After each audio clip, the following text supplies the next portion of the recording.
สวัสดีค่ะสถาปนิกชาวอังกฤษวัย 37 ปีที่ชื่อว่าคาเมรอน ซินแคลร์เป็นผู้ร่วมก่อตั้งองค์กรการกุศลที่ชื่อว่า Architecture for Humanity แปลเป็นภาษาไทยตรงตัวเลยนะคะก็คือการออกแบบเพื่อมนุษยชาติฟังดูยิ่งใหญ่นะคะแต่ว่ายิ่งใหญ่จริงๆเพราะว่าองค์กรนี้ต้องถือว่าเป็นแห่งแรกของโลกค่ะที่นำเอาสถาปนิกใช้ทักษะที่ตัวเองมีมาช่วยแก้ไขปัญหาของสังคมก็คือว่าไปช่วยชุมชนยากจนนะคะหรือว่าชุมชนที่ต้องการความช่วยเหลือสร้างออกแบบตึกต่างๆที่เขาต้องการทำงานมา10กว่าปีในหลายโครงการทั่วโลกเลยสร้างตั้งแต่บ้านโรงเรียนโรงพยาบาลคลินิกหรือว่าจะเป็นสนามกีฬาก็ตามทั้งนี้คุณคาเมรอน ซินแคลร์นะคะมองว่าทักษะเหล่านี้ก็คือทักษะที่สถาปนิกมีมันสำคัญแล้วก็สามารถที่จะช่วยให้ชีวิตของคนอื่นนั้นดีขึ้นได้ต้องไปฟังนะคะว่าทำไมสถาปนิกคนหนึ่ง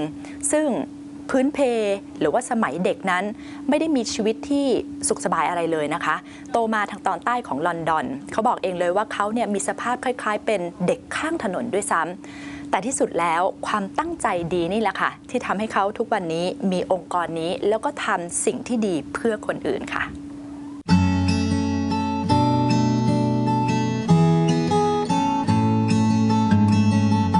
I never went to a famous building. I never went to a cathedral. I never got to go and saw big, magnificent architecture. I became an architect because of bad architecture.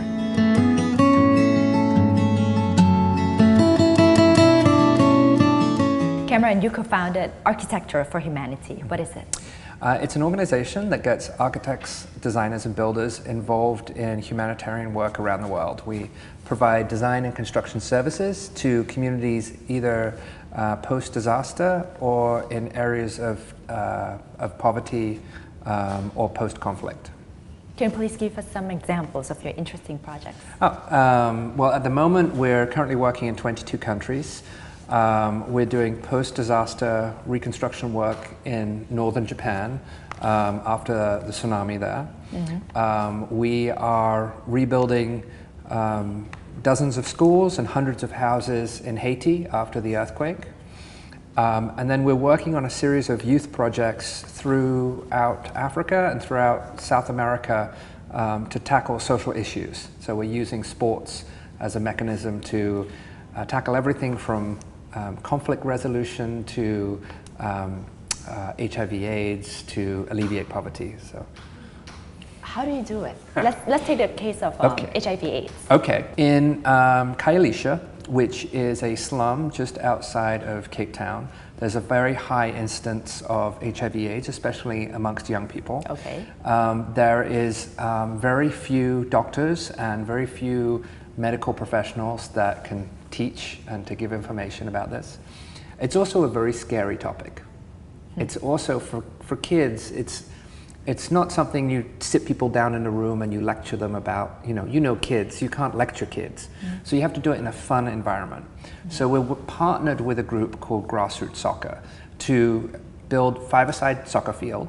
Boys and girls play soccer, and there's a clubhouse that has after-school programs, health, education, and the people that run the facility are trained medical professionals. And they do things like education and testing. And we opened the facility just after the World Cup, and 20,000 children have gone through the training program. So you built the facility? We build the facility. So we build the hardware, and then we have a partner that does the software. So you like a computer, we build the computer and somebody else builds the programs. And so we partner with local NGOs. How did you come up with the idea in the first place to marry architecture with humanity or social issues? Well, I wasn't always this polite, and I also, I grew up in a very tough neighborhood, South London. And I was kind of like, I was a little bit like Oliver, I was a bit of a street kid. And I lived in a neighborhood that was very, very tough, very violent, and very poorly built. And I became an architect because I wanted to change those environments. I never went to a famous building, I never went to a cathedral, I never got to go and saw big, magnificent architecture. I became an architect because of bad architecture. And so when I trained, my focus was how do we improve neighborhoods that are poorly built and make them into peaceful and more holistic places where communities can grow together. So I trained to do this. So you went to architecture school, and this is your goal. Yeah, This and is I what was you want to do. I was totally the black sheep of the entire school. Nobody, every time, like my professor would ask me to build an opera house, right? And so instead of building an opera house, I would take all the air conditioning exhaust, which you get all the hot air, and I would build a homeless shelter that would heat all the homeless shelter, right? And they would get so mad at me. And I said, but you've got to help the people that are living on the streets too. So, you know, I constantly would find ways to help those in need. Wow. Why not work in an NGO in the first place? I couldn't find an NGO that actually looked at the qualities of architecture. I mean, when I was 22, I saw what was happening in Kosovo. I happened to be working as an architect nearby. I was restoring Brancusi monuments in Romania at the time as a professional designer. And I realized that there was a huge need for housing returning refugees. And I couldn't find an architectural NGO that was doing that. So I just called the United Nations and I said that I'll do it. Oh. So if nobody else was willing to step up, I stood up. How is your design or the way you design all these facilities, whether it's school, buildings, or just any facilities that you need, different from how other architects would design it for the same purpose? Well, one thing is the budget is different. So we just recently did medical clinics in India, and my client came up to me and he said, the number one criteria is that it's $3 a square foot. Wow. And for me, that's a challenge. I was like, okay, let's do this, right? So our budgets are very constrained. Also, the buildings themselves have to be very sustainable. Not because, you know, of climate change and the environment, but because if the expenses on the building has to be low enough that the owner can pay for it.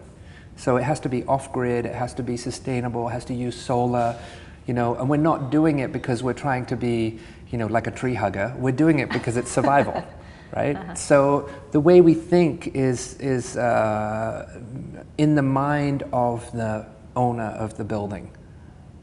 And so the aesthetic responds to that.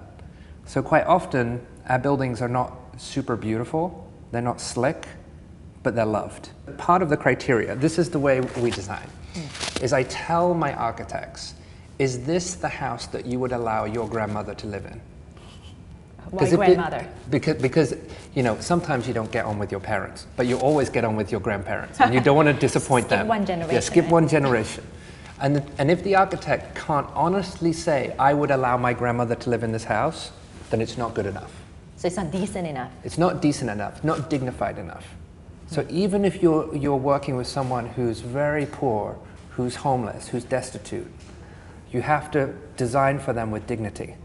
So you always have to think about, this person is just unfortunate right now, and we could build a structure that would make them feel like they were something, somebody, and that they could achieve something. It's almost like a strong architecture is a signal of recovery. So it's our responsibility to design dignified and design well, because we're not just building a building, we're giving people the okay that it's time to recover.